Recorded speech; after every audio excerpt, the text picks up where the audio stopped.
Hey everybody, Mr. G here to do the homework with you. Remember, the back page of your homework is to help you understand how to do it.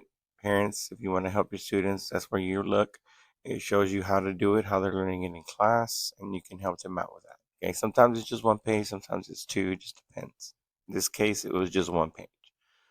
All right, let's get started. So be sure you put your name and the date. Today is the 12th. Here we go. Number 1, complete the number bond as indicated by the fractional unit. Partition the number line into the given fractional unit and label the fractions. Rename 0 and 1 as fractions of the given unit. Okay. So first we're going to do our number bond. We look at our number bond and it says fifths. What number is in fifths? 5, right? So we need 1/5,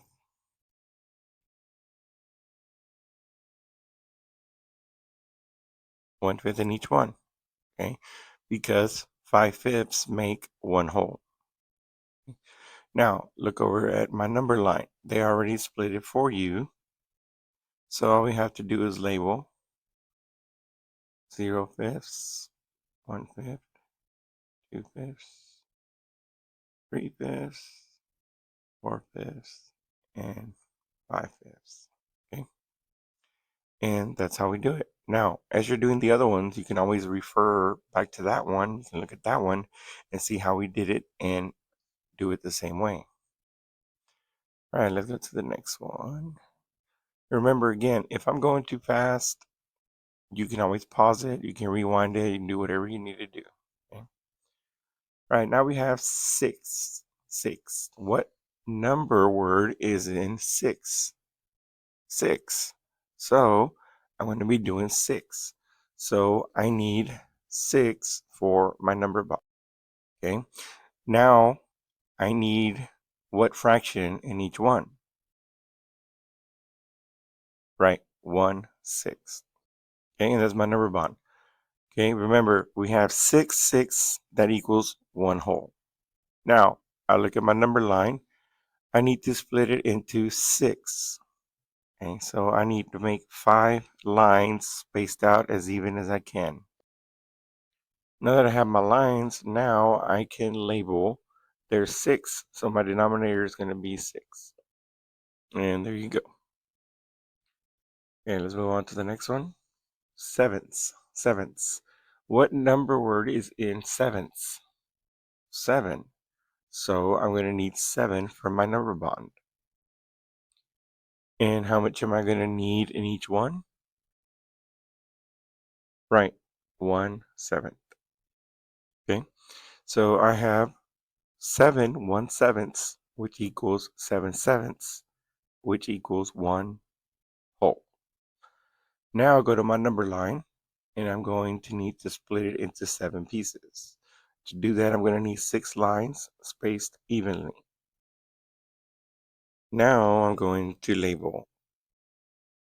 Okay, there you go. All right, let's go on to the next one. Now we have 8s.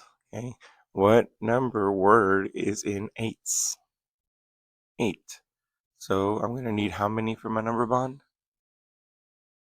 Right, 8. Okay, and I'm going to need what in each one? 1/8. Okay, I need 8 1/8 because 8 eighths equals 1 whole. Now I go to my number line, and I'm going to split my number line into 8 equal pieces, as equal as you can. Okay, so I'm going to need 7 lines. Now that I have my 7 lines and I have my 8 spaces, now I can label. And there you go. Okay, let's go to the next page. Number 2. Circle all the fractions in problem 1 that are equal to 1. Write them in a numbered sentence below. So I'm going back up here, and I'm going to circle the ones that equal 1 whole. Well, we know that the fractions that have both numerator and denominator the same equal 1 whole. So we have 5/5 equals 1 whole, How do we know? It's 5/5 and it's lined up with the one whole. 6/6, 7/7, and 8/8. Now I'm just going to write them on the other page. They did the first one for you, 5/5, 6/6, 7/7, 8/8. They're all equal because they all equal one whole. All right, number 3. What pattern do you notice in the fractions that are equivalent in 1? Following this pattern, how would you represent ninths as one whole? Okay, so all they want you to do here is they want you to represent ninths as one whole. So we're just going to do the same thing we did on all of these, except we're going to use ninths. So we're going to start with our number bond, one whole. And then we're going to need to make how many? 9, because they want you to represent ninths. I'm going to move my number bond to a different spot, that way I have more room. Put it here. Okay, I have my 9. Now I need to put the fraction that goes in each one. So what would go in each one? Right, 1/9. Okay, so I have 1/9. I have 9 of them because 9/9 equals one whole. Now if I was going to do my number line, I need 9 pieces or 8 lines. Okay, there's my 8 lines. Now all I have to do is label it with ninths. Okay, there you go, and that is it. Okay, let's go on to the last one. Okay, we have a word problem, so we're going to use RDW, not a P.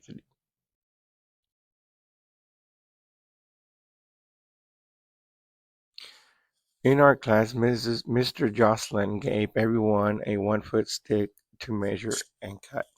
Vivian measured and cut her stick into 5 equal pieces.